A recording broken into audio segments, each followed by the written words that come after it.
मेरे प्यारे देशवासियों, नमस्कार।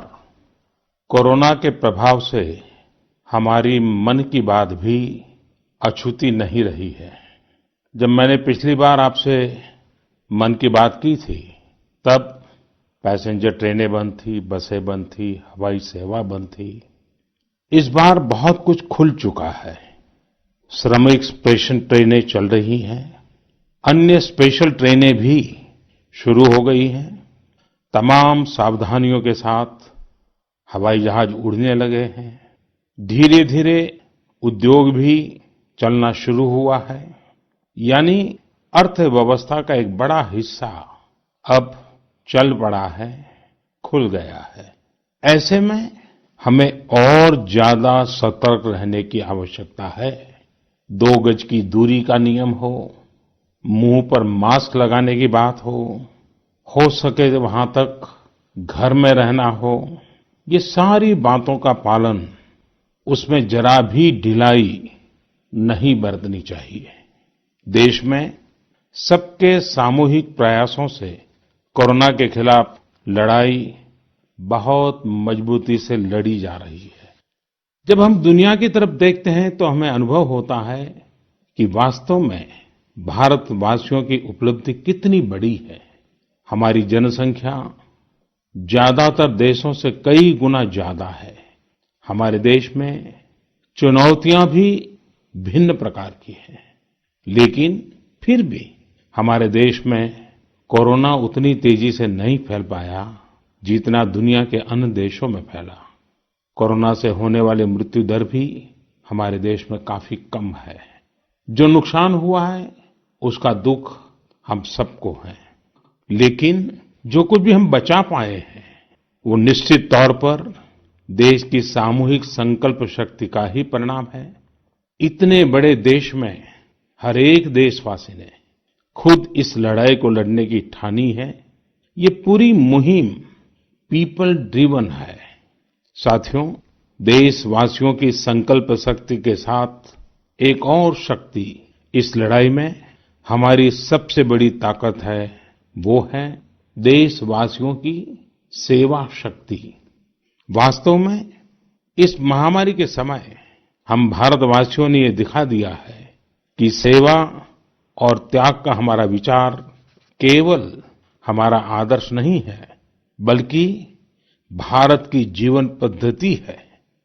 और हमारे यहाँ तो कहा गया है, सेवा परमो धर्मः।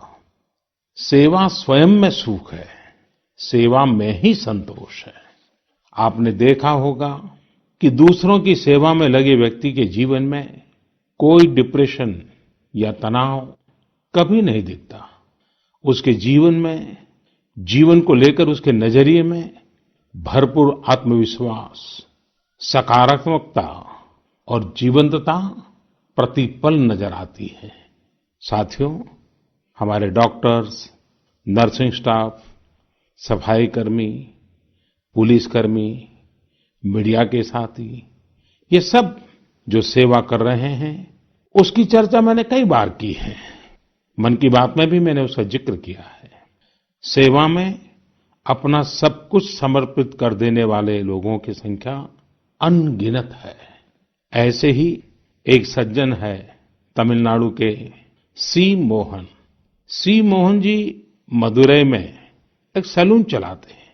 अपनी मेहनत की कमाई से इन्होंने अपनी बेटी की पढ़ाई के लिए 5 लाख रुपए बचाए थे, लेकिन इन्होंने ये पूरी राशि इस समय जरूरतमंदों, गरीबों की सेवा के लिए खर्च कर दी। इसी तरह अगरतला में ठेला चलाकर जीवन यापन करने वाले गौतम दास जी अपनी रोजमर्रा की कमाई की बचत में से हर रोज दाल चावल खरीदकर जरूरतमंदों को खाना खिला रहे हैं। पंजाब के पठानकोट से भी एक ऐसा ही उदाहरण मुझे पता चला। यहाँ दिव्यांग भाई राजू ने दूसरों की मदद से जोड़ी गई छोटी सी पूंजी से 3000 से अधिक मास्क बनवाकर लोगों में बांटे। भाई राजू ने इस मुश्किल समय में करीब 100 परिवारों के लिए खाने का राशन भी जुटाया। देश के सभी इलाकों से विमेन सेल्फ हेल्प ग्रुप के परिश्रम की भी अनगिनत कहानियां इन दिनों हमारे सामने आ रही है। गांवों में, छोटे कस्बों में हमारी बहनें, बेटियां हर दिन हजारों की संख्या में मास्क बना रही हैं। तमाम सामाजिक संस्थाएं भी इस काम में इनका सहयोग कर रही हैं। साथियों, ऐसे कितने ही उदाहरण हर दिन दिखाई और सुनाई पड़ रहे हैं। कितने ही लोग खुद भी मुझे नमो ऐप और अन्य माध्यमों के जरिए अपने प्रयासों के बारे में बता रहे हैं। कई बार समय की कमी के चलते मैं बहुत से लोगों का, बहुत से संगठनों का, बहुत सी संस्थाओं का नाम नहीं ले पाता हूँ। सेवाभाव से लोगों की मदद कर रहे ऐसे सभी लोगों की मैं प्रशंसा करता हूँ, उनका आदर करता हूँ, उनका तहे दिल से अभिनंदन करता हूँ। मेरे प्यारे देशवासियों, एक और बात जो मेरे मन को छू गई है, वो है संकट की इस घड़ी में इनोवेशन। तमाम देशवासी गांवों से लेकर शहरों तक, हमारे छोटे व्यापारियों से लेकर स्टार्टअप तक, हमारी लैब्स कोरोना के खिलाफ लड़ाई में नए-नए तरीके इजाद कर रहे हैं, नए-नए इनोवेशन कर रहे हैं।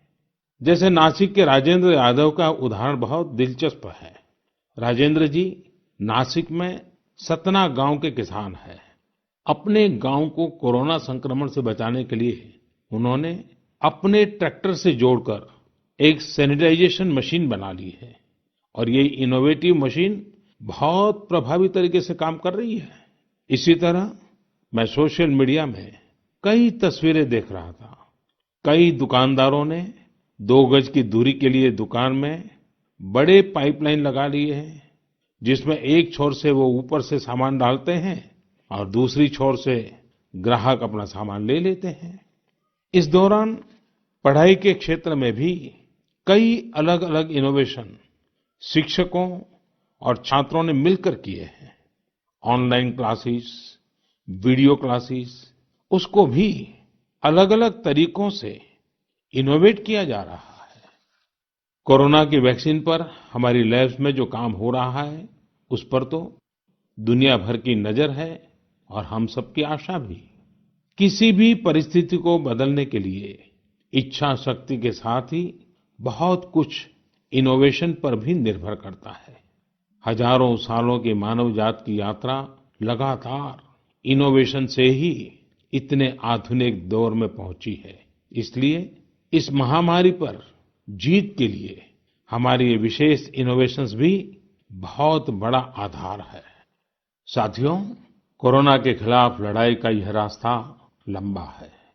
एक ऐसी आपदा जिसका पूरी दुनिया के पास कोई इलाज ही नहीं है, जिसका कोई पहले का अनुभव भी नहीं है, तो ऐसे में नई-नई चुनौतियां और उसके कारण परेशानियां हम अनुभव भी कर रहे हैं। ये दुनिया के हर कोरोना प्रभावित देश में हो रहा है और इसलिए भारत भी इससे अछूता नहीं है।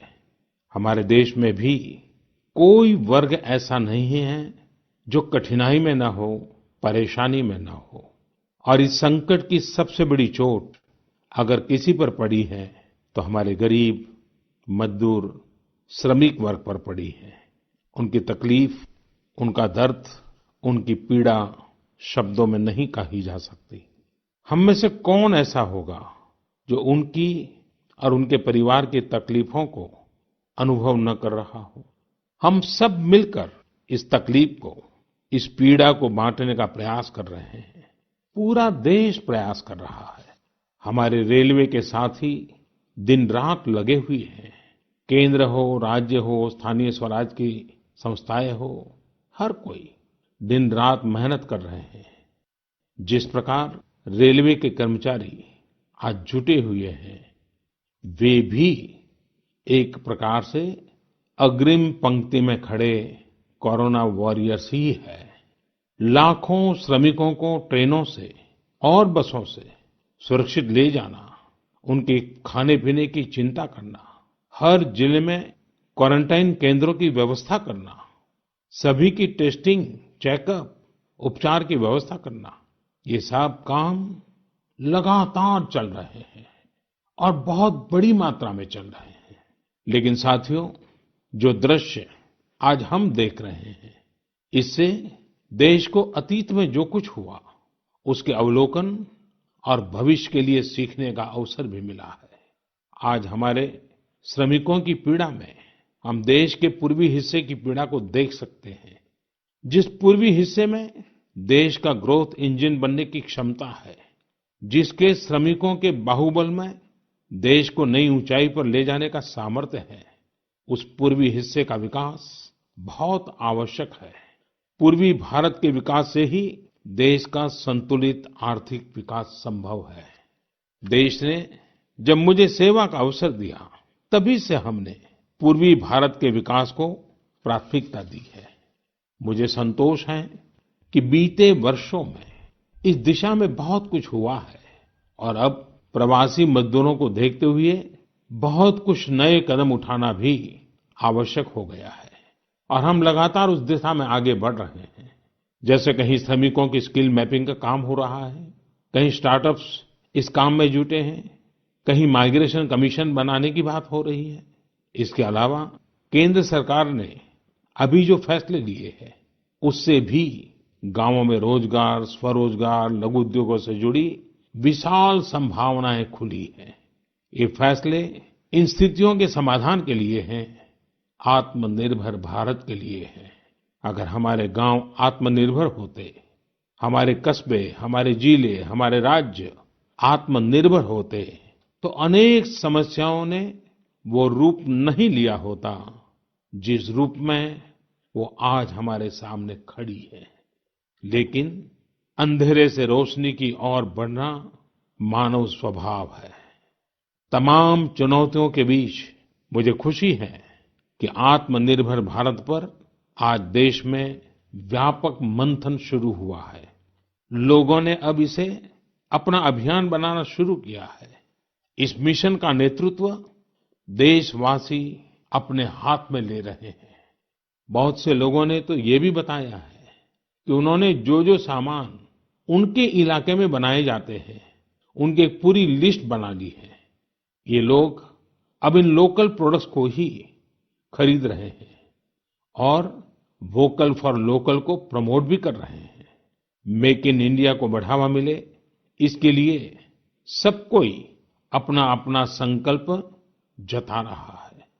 बिहार के हमारे एक साथी श्रीमान हिमांशु ने मुझे नमो ऐप पर लिखा है कि वो एक ऐसा दिन देखना चाहते हैं जब भारत विदेश से आने वाले आयात को कम से कम कर दे, चाहे पेट्रोल, डीजल, ईंधन का आयात हो, इलेक्ट्रॉनिक आइटम्स का आयात हो, यूरिया का आयात हो या फिर खाद्य तेल का आयात हो।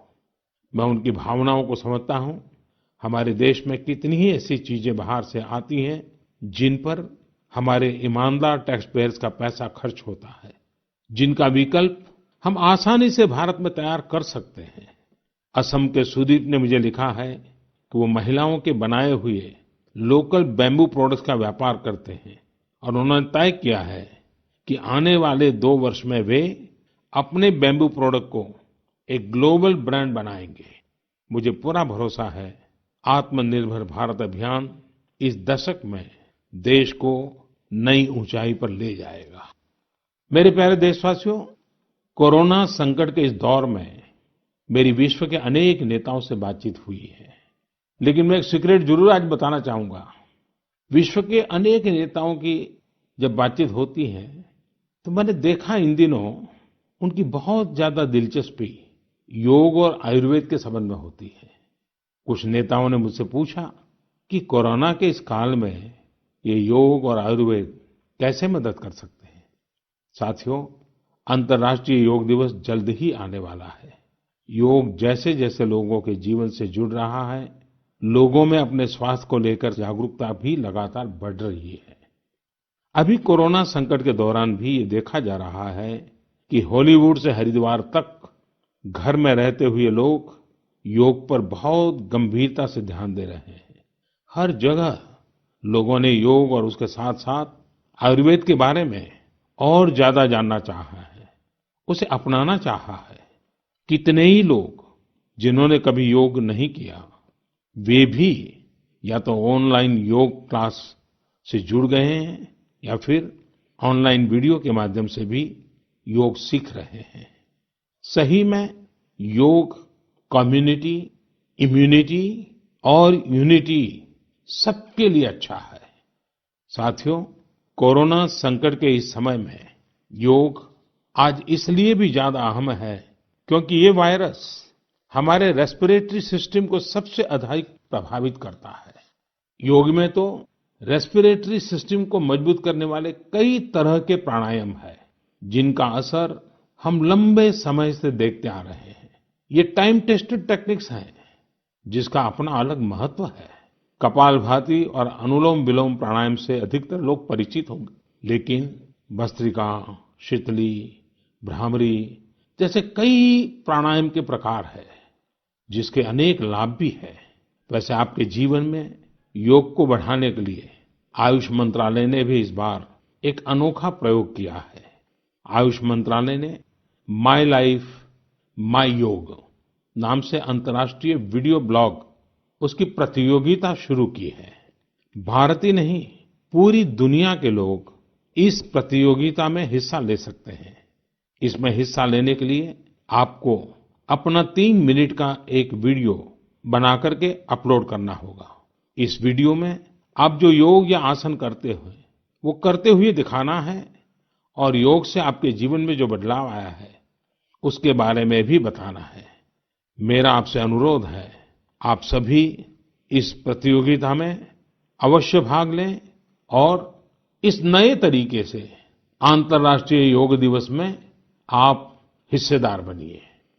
साथियों, हमारे देश में करोड़ों करोड़ गरीब दशकों से एक बहुत बड़ी चिंता में रहते आए हैं। अगर बीमार पड़ गए तो क्या होगा? अपना इलाज कराएं या फिर परिवार के लिए रोटी की चिंता करें? इस तकलीफ को समझते हुए, इस चिंता को दूर करने के लिए ही करीब 1.5 साल पहले आयुष्मान भारत योजना शुरू की गई थी। कुछ ही दिन पहले आयुष्मान भारत के लाभार्थियों की संख्या 1 करोड़ के पार हो गई है। 1 करोड़ से ज्यादा मरीज मतलब देश के 1 करोड़ से अधिक परिवारों की सेवा हुई है। 1 करोड़ से ज्यादा मरीज का मतलब क्या होता है मालूम है? 1 करोड़ से ज्यादा मरीज मतलब नॉर्वे जैसा देश, सिंगापुर जैसा देश, उसकी जो टोटल जनसंख्या है उससे 2 गुना लोगों को मुफ्त में इलाज दिया गया है। अगर गरीबों को अस्पताल में भर्ती होने के बाद इलाज के लिए पैसे देने पड़ते, इनका मुफ्त इलाज नहीं हुआ होता, तो उन्हें एक मोटा-मोटा अंदाज है, करीब-करीब 14,000 करोड़ रुपए से भी ज्यादा अपनी जेब से खर्च करने पड़ते हैं। आयुष्मान भारत योजना ने गरीबों के पैसे खर्च होने से बचाए हैं। मैं आयुष्मान भारत के सभी लाभार्थियों के साथ-साथ मरीजों का उपचार करने वाले सभी डॉक्टरों, नर्सेज और मेडिकल स्टाफ को भी बधाई देता हूं। आयुष्मान भारत योजना के साथ एक बहुत बड़ी विशेषता पोर्टेबिलिटी की सुविधा भी है। पोर्टेबिलिटी ने देश को एकता के रंग में रंगने में भी मदद की है। यानी बिहार का कोई गरीब अगर चाहे तो उसे कर्नाटका में भी वही सुविधा मिलेगी जो उसे अपने राज्य में मिलती। इसी तरह महाराष्ट्र का कोई गरीब चाहे तो उसे इलाज की वही सुविधा तमिलनाडु में मिलती। इस योजना के कारण किसी क्षेत्र में जहां स्वास्थ्य की व्यवस्था कमजोर है, वहां के गरीब को देश के किसी भी कोने में उत्तम इलाज कराने की सहूलियत मिलती है। साथियों, आप ये जानकर हैरान रह जाएंगे कि 1 करोड़ लाभार्थियों में से 80% लाभार्थी देश के ग्रामीण इलाकों के हैं। इनमें भी करीब-करीब 50% लाभार्थी हमारी माताएं, बहनें और बेटियां हैं। इन लाभार्थियों में ज्यादातर लोग ऐसी बीमारियों से पीड़ित थे जिनका इलाज सामान्य दवाओं से संभव नहीं था। इनमें से 70% लोगों की सर्जरी की गई है। आप अनुमान लगा सकते हैं कि कितनी बड़ी तकलीफों से इन लोगों को मुक्ति मिली है। मणिपुर के चुराचांदपुर में 6 साल के बच्चे केलेनसांग, उसको भी इसी तरह आयुष्मान योजना से नया जीवन मिला है। केलेनसांग को इतनी छोटी उम्र में ब्रेन की गंभीर बीमारी हो गई। इस बच्चे के पिता दिहाड़ी मजदूर हैं और मां बुनाई का काम करती हैं। ऐसे में बच्चे का इलाज कराना बहुत कठिन हो रहा था, लेकिन आयुष्मान भारत योजना से अब उनके बेटे का मुफ्त इलाज हो गया है। कुछ इसी तरह का अनुभव पुडुचेरी की अमूर्था वल्ली जी का भी है। उनके लिए भी आयुष्मान भारत योजना संकट मोचक बनकर आई है। अमूर्था वल्ली जी के पति की हार्ट अटैक से दुखद मृत्यु हो चुकी है। उनके 27 साल के बेटे जीवा को भी हार्ट की बीमारी थी। डॉक्टर्स ने जीवा के लिए सर्जरी की सलाह दी थी, लेकिन दिहाड़ी मजदूरी करने वाले जीवा के लिए अपने खर्च से इतना बड़ा ऑपरेशन करवाना संभव ही नहीं था। लेकिन अमूर्था वल्ली ने अपने बेटे का आयुष्मान भारत योजना में रजिस्ट्रेशन करवाया और 9 दिनों बाद बेटे जीवा के हार्ट की सर्जरी भी हो गई। साथियों, मैंने आपको सिर्फ 3-4 घटनाओं का जिक्र किया है। आयुष्मान भारत से तो ऐसी 1 करोड़ से अधिक कहानियां जुड़ी हुई है। ये कहानियां जीते जागते इंसानों की हैं। दुख तकलीफ से मुक्त हुए हमारे अपने परिवारजनों की है। आपसे मेरा आग्रह है, कभी समय मिले तो ऐसे व्यक्ति से जरूर बात करिएगा जिसने आयुष्मान भारत योजना के तहत अपना इलाज कराया हो। आप देखेंगे कि जब एक गरीब बीमारी से बाहर आता है तो उसमें गरीबी से लड़ने की भी ताकत नजर आने लगी है। और मैं हमारे देश के ईमानदार टैक्स पेयर से कहना चाहता हूं, आयुष्मान भारत योजना के तहत जिन गरीबों का मुफ्त इलाज हुआ है, उनके जीवन में जो सुख आया है, संतोष मिला है, उस पुण्य के असली हकदार आप भी हैं। हमारा ईमानदार टैक्स पेयर भी इस पुण्य का हकदार है। मेरे प्यारे देशवासियों, एक तरफ हम महामारी से लड़ रहे हैं तो दूसरी तरफ हमें हाल में पूर्वी भारत के कुछ हिस्सों में प्राकृतिक आपदा का भी सामना करना पड़ा है। पिछले कुछ हफ्तों के दौरान हमने पश्चिम बंगाल और उड़ीसा में सुपर साइक्लोन अम्फान का कहर देखा। तूफान से अनेकों घर तबाह हो गए, किसानों को भी भारी नुकसान हुआ। हालात का जायजा लेने के लिए मैं पिछले हफ्ते उड़ीसा और पश्चिम बंगाल गया था। पश्चिम बंगाल और उड़ीसा के लोगों ने जिस हिम्मत और बहादुरी के साथ हालात का सामना किया है, प्रशंसनीय है। संकट की इस घड़ी में देश भी हर तरह से वहां के लोगों के साथ खड़ा है। साथियों, एक तरफ जहां पूर्वी भारत तूफान से आई आपदा का सामना कर रहा है, वहीं दूसरी तरफ देश के कई हिस्से टिड्डियों या लोकस्ट के हमले से प्रभावित हुए हैं। इन हमलों ने फिर हमें याद दिलाया है कि ये छोटा सा जीव कितना नुकसान करता है। टिड्डी दल का हमला कई दिनों तक चलता है। बहुत बड़े क्षेत्र पर इसका प्रभाव पड़ता है। भारत सरकार हो, राज्य सरकार हो, कृषि विभाग हो, प्रशासन भी इस संकट के नुकसान से बचने के लिए, किसानों की मदद करने के लिए आधुनिक संसाधनों का भी उपयोग कर रहा है। नए-नए आविष्कार की तरफ भी ध्यान दे रहा है। और मुझे विश्वास है कि हम सब मिलकर के हमारे कृषि क्षेत्र पर ये जो संकट आया है, उससे भी लोहा लेंगे, बहुत कुछ बचा लेंगे। मेरे प्यारे देशवासियों, कुछ दिन बाद ही 5 जून को पूरी दुनिया विश्व पर्यावरण दिवस मनाएगी। विश्व पर्यावरण दिवस पर इस साल की थीम है बायोडायवर्सिटी, यानी जैव विविधता।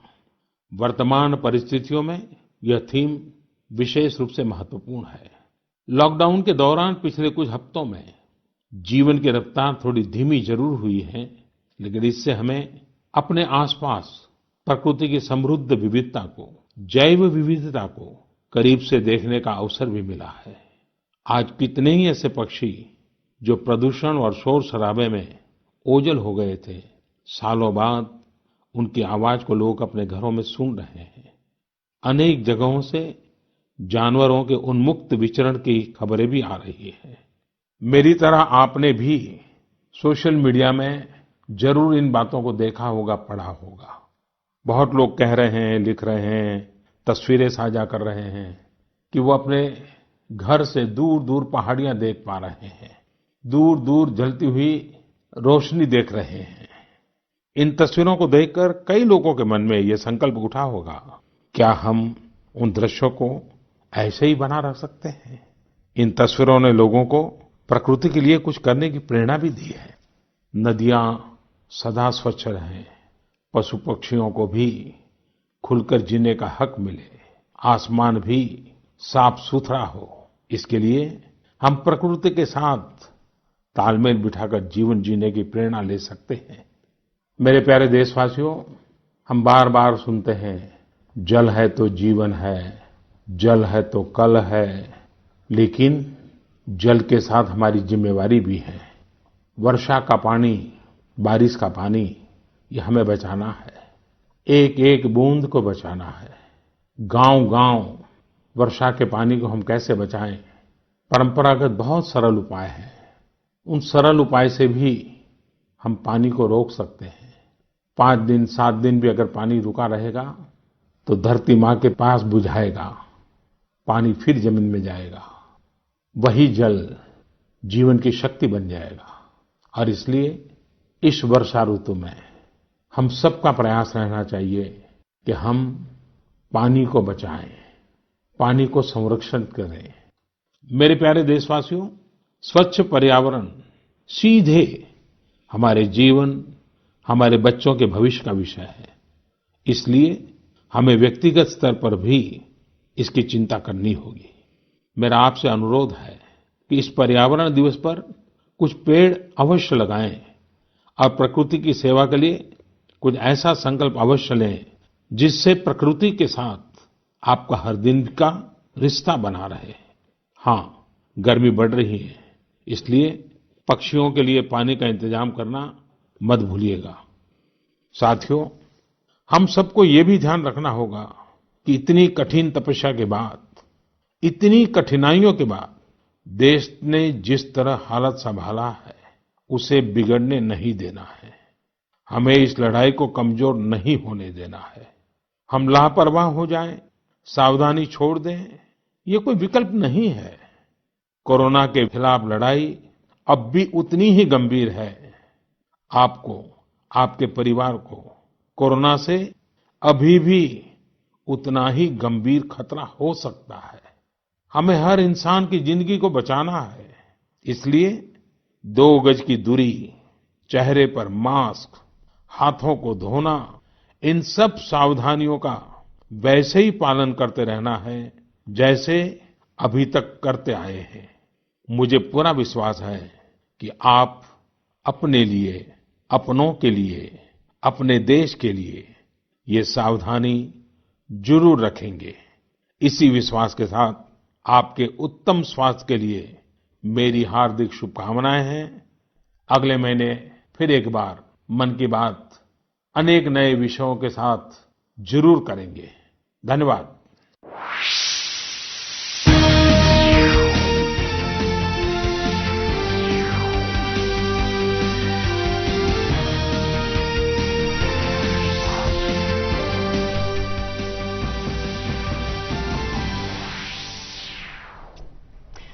नमस्कार, आप देख रहे थे प्रधानमंत्री की मन की बात, जिसमें